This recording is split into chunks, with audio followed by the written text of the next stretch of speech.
tal passar um pente fino nas suas aplicações?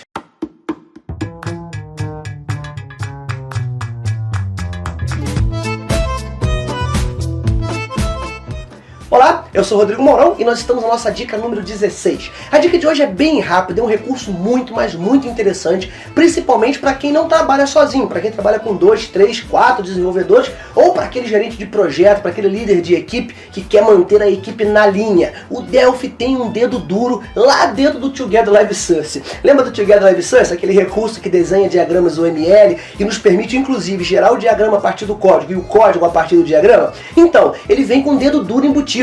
Ele vem com um dedo duro, por exemplo, para saber se a tua equipe está utilizando aquele padrão de nomenclatura, aquele convenção de chamada que você determinou ou que você acha que o projeto deve utilizar. Ele tem também um conjunto de métricas, de boas práticas de mercado, como, por exemplo, não usar o operador não usar o operador as, usar o operador is, e ele mostra para você por que deve ser feito isso. Existe uma série de parâmetros que você pode configurar dentro desse conjunto de métricas e auditorias, rodar estas métricas e auditorias no seu projeto, e o Delphi dá um dedo duro para você dizendo, olha, existem várias constantes que você disse que tem que ser tudo maiúsculo e não está tudo minúsculo. Olha, tem classe aí que você disse que era para usar o padrão de nomenclatura Pascal e as pessoas não estão usando, não começaram a classe, por exemplo, com a letra T. Ou, olha, você determinou que, do ponto de vista da coesão, por exemplo, as tuas units não podem ter mais do que 500 linhas de código ou 1000 linhas de código, e ó, essa unit aqui está com 10.000 linhas de código. Então ele chega no nível, por exemplo, de verificar o nível de polimorfismo, quantas vezes um método foi sobrescrito, e você pode determinar qual é o número máximo de vezes que este método vai ser sobrescrito. Então é um mundo. Se você me perguntar quantas métricas e quantas auditorias são, eu não sei, mas deixa eu mostrar para você como é que você acessa esse recurso. Eu estou aqui numa aplicação nova, a gente vai vir aqui, vamos habilitar a modelagem nessa aplicação.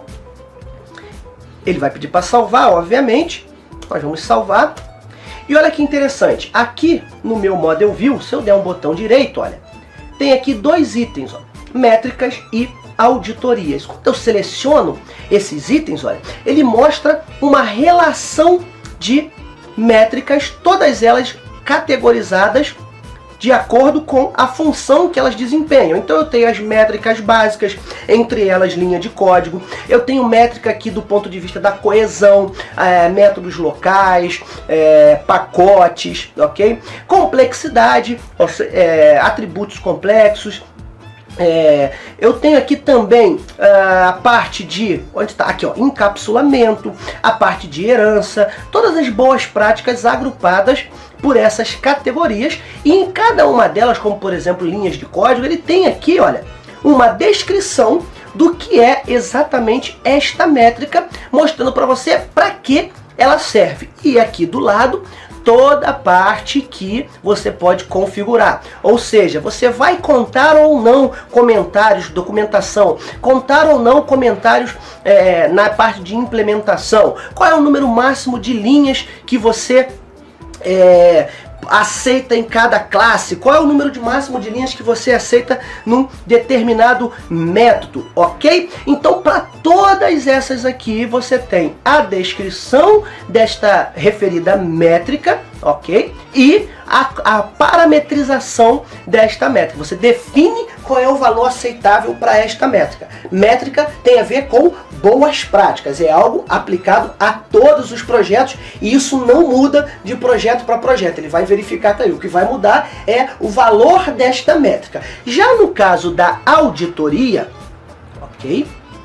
Você tem uma coisa mais ligada a gosto, né? Então eu gosto muito de usar aqui a parte de nomenclatura, convenção de chamada. Não existe uma regra que diz que tudo tem que ser no estilo Pascal, ou tudo em maiúsculo, ou tudo minúsculo. Isso varia de gosto. A questão é o seguinte, se você determinou que a tua equipe tem que seguir um padrão de nomenclatura, você vem aqui, define para cada um dos itens, por exemplo, classes, fields públicos, variáveis constantes, métodos, variáveis locais, pacotes e units, e você audita o seu código para saber se a sua equipe está seguindo aquilo que foi determinado. Não só no caso de convenção de nomenclatura não, tá? Eu tenho aqui, olha, vários métodos, ó, codificação, estilo de codificação, código duplicado, ó, ele verifica se existe código duplicado na minha aplicação, toda a parte de expressões, tá vendo? Ó, div by zero, enfim, são centenas de auditorias que eu posso parametrizar, e no caso da auditoria em si,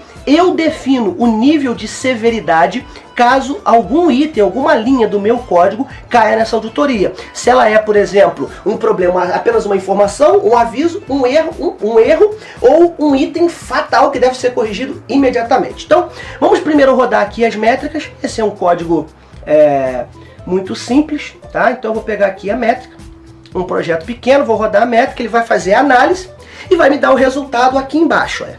Para cada uma das métricas ele vai colocar um valor, e se tiver fora, como esse caso aqui, ó, o 8, você pode dar um botão direito, mostrar a descrição, ele vai dizer para você que tipo de métrica é essa, ok? E ainda mostra para você um diagrama que posiciona a métrica, esta métrica no seu projeto em relação ao limite. Então, esse círculo vermelho seria o limite, essa bolinha deveria estar dentro desse círculo vermelho para esta auditoria e não está, está fora. E aqui você vê o quão fora ela está, ok? E no caso da auditoria, ele não tem esse recurso porque não existe um limite, ok? O que ele faz, na verdade, é avaliar se o teu código fere alguma auditoria que você determinou. No nosso caso aqui está 100% dentro do que está configurado. Eu vou forçar, por exemplo, aqui, que ele mostre, que ele dedure, por exemplo, um programador desavisado que no meu código está declarado que eu tenho que colocar as constantes no estilo Pascal, eu vou colocar tudo como minúscula, ok? Fingir que não tem ninguém, ninguém está vendo isso aqui, eu não vou seguir esse padrão não. E vamos ver se ele vai pegar, ok? Então vamos vir aqui na nossa Unity 19, vou criar aqui uma constante e vou sair do padrão. Vou declarar tudo minúscula, ok? E aqui eu vou colocar qualquer conteúdo, não tem problema. E nós vamos aqui rodar novamente a nossa auditoria. E olha o que acontece, olha lá, já me dedurou.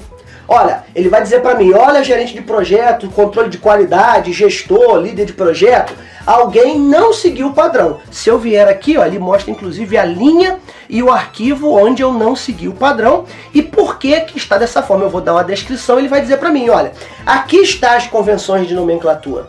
A maneira incorreta de se trabalhar é assim, tá vendo? Ele mostra como é a maneira incorreta, ele mostra como é a maneira correta, perfeito? E ainda diz, ó, que tipo de refactor eu tenho que usar, renomeio o método. Refactor lembra o quê? Aqueles atalhos que a gente viu lá na IDE. O Delphi tem uma série de refactors. Qual refactor do Delphi eu utilizaria para fazer esse refactoring aqui?